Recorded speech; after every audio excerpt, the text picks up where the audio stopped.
Plus News edizione di Venezia, buon pomeriggio. In apertura del nostro notiziario La Cronaca.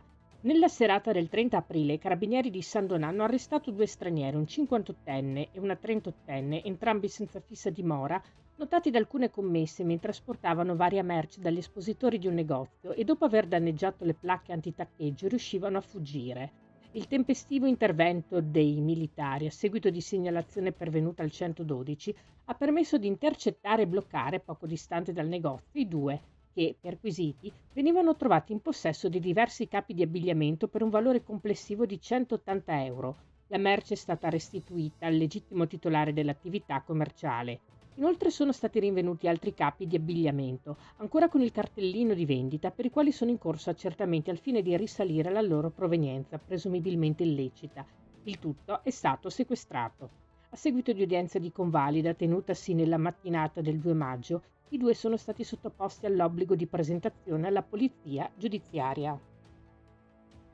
Cambiamo decisamente argomento. Per il prossimo film di Pupi Avati, produzione 2A Film, le cui riprese si svolgeranno a Jesolo dal 26 maggio al 14 giugno, gli organizzatori ricercano comparse, donne e uomini preferibilmente dai 30 ai 50 anni.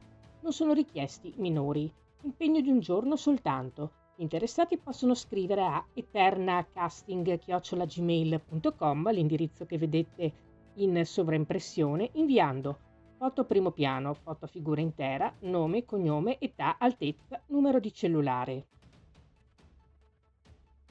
Torniamo alla cronaca. Desidero rivolgere i migliori auguri di buon lavoro al nuovo consiglio di amministrazione di Veneto Strade, società strategica per la gestione e lo sviluppo della rete viaria regionale. Sono certo che la professionalità e la competenza del presidente riconfermato Marco Taccini e dei consiglieri Silvia Modena, Federica Pietro Grande, Stefano Marcolini e Alessandro Brogli saranno determinanti nell'affrontare con efficacia le sfide infrastrutturali che ci attendono. Investire in una rete stradale moderna e sicura significa investire nel futuro del Veneto. Con queste parole il presidente della Regione del Veneto, Luca Zaia, ha salutato la nomina del nuovo Consiglio di amministrazione di Veneto Strade, designato dal Consiglio regionale del Veneto. Parliamo di sport con il basket femminile.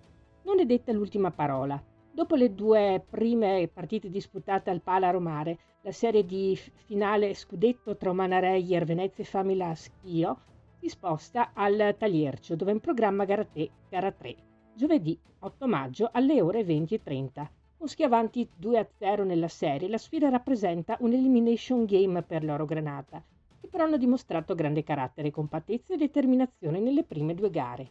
Sarà quindi necessario lo stesso spirito combattivo anche in gara 3, dove Pane e compagno potranno contare sul sostegno del proprio pubblico. Il Taliercio è pronto a fare la differenza. Il calore e il supporto del sesto giocatore potranno essere un elemento fondamentale per provare a riaprire la serie.